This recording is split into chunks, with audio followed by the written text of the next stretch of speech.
On the 29th of December 1170, the Archbishop of Canterbury, Thomas Becket, is holding Vespers, a kind of evening prayers.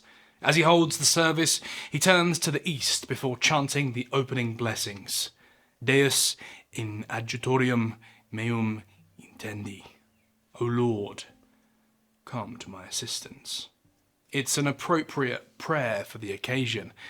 Mr. Becket will soon be needing all the help he can get.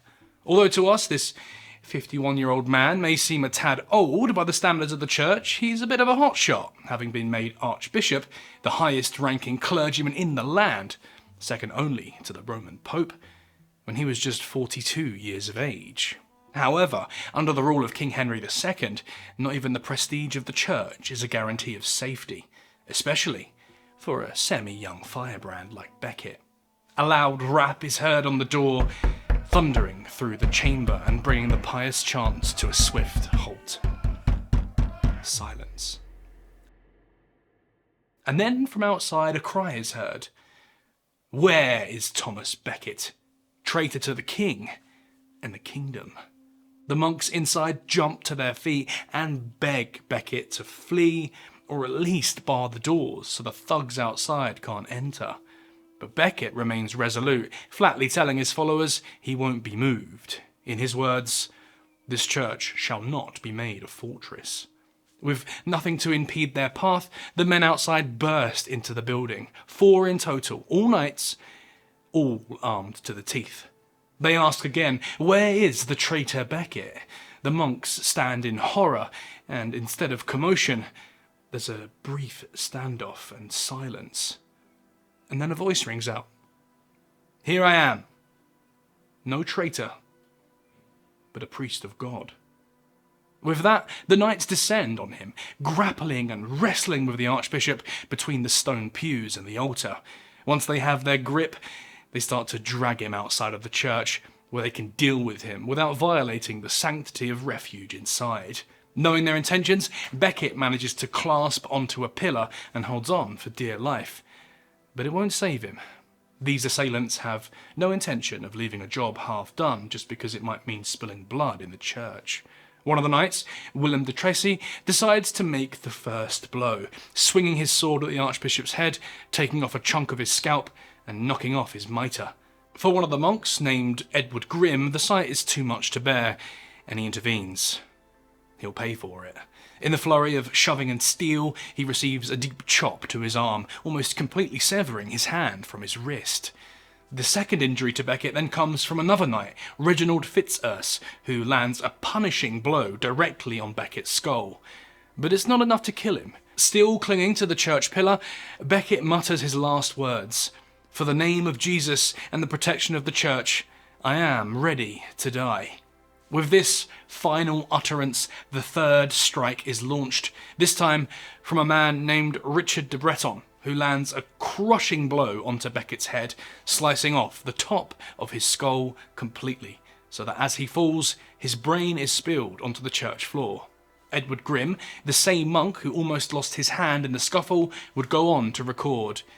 The third knight inflicted a grave wound on the fallen one.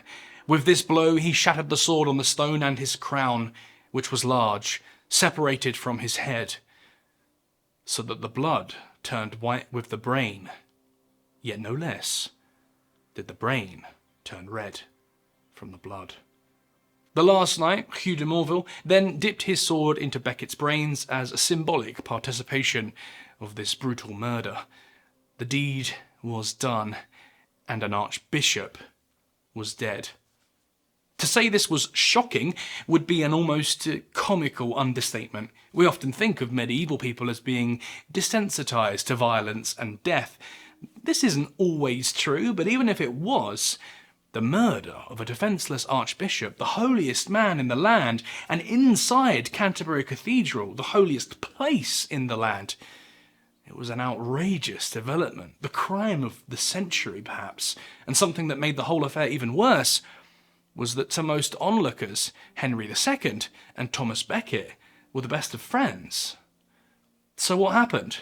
And who was responsible for the murder of an archbishop? To answer that, we need to go back a little to when both King Henry and Thomas Becket were both children. To keep it brief, they were childhood friends, and long before Henry came to the throne, they were said to hunt and play chess together. Becket was calm, intelligent, and reflective, which was seen by all to be a good influence on Henry, who, even when young, had issues managing his temper and struggled with putting things into perspective when they didn't go his way. Despite an extremely close childhood, they were always destined to go separate ways in life. Henry was next in line to be king, and Becket, although from a rich and powerful family, would need to find his own path for the future. As Henry was trained to wear a crown that would see him rule over the material world, Becket decided to follow a more academic route, opting to receive an education from, and unchanging devotion to, the church. Upon becoming an adult, Becket had been to Rome on several occasions to visit the Pope, and through his own merit had established a reputation within the church as a serious, intelligent, and thoughtful individual with a deep sense of integrity, although sometimes intensely stubborn and a bit righteous. On the other hand, by age 21, Henry had inherited the throne in the year 1154, and was in dire need of people he could trust. His old childhood friend, Becket, would be the perfect candidate for a reliable, intelligent, and above all, trustworthy ally in his court. In 1155, less than a year after taking the crown, Henry made Becket Chancellor, one of the most powerful positions in the realm. It was a perfect setup on paper. Trust is a rare commodity between monarchs and their subjects, so having a long-standing friend at your side was a real asset. But Henry had misread his old ally. Although there was no animosity between the two men, Becket's real obligation was to the church. Henry, who saw the world mainly through the lens of politics, was unable to properly recognise that Becket saw the world mainly through the lens of the Christian faith. In other words, he had put his trust into a man who had loyalties elsewhere. But so far, all seemed well, and for Henry, it got even better. In 1161, the previous Archbishop, Theobald of Bec, succumbed to a long illness.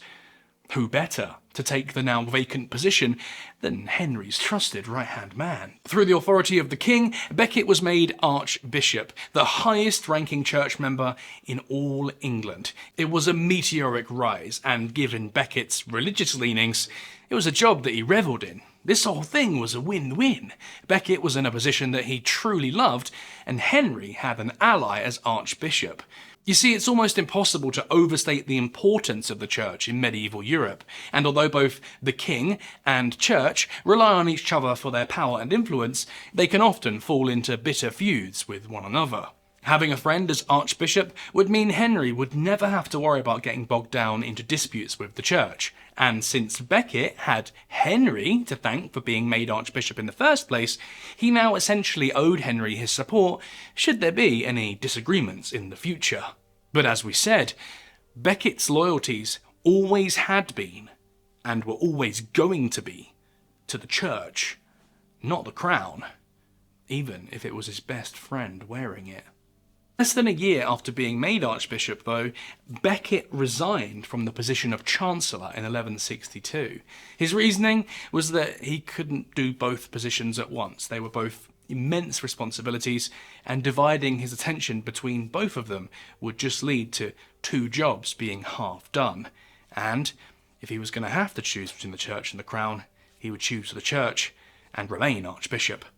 To Henry, however, Becket's resignation was a complete slap in the face. He'd now lost his strongest ally in the court and was left flat-footed with one less friendly face in his administration. In a word, Becket had diminished him. It was the turning point in their relationship.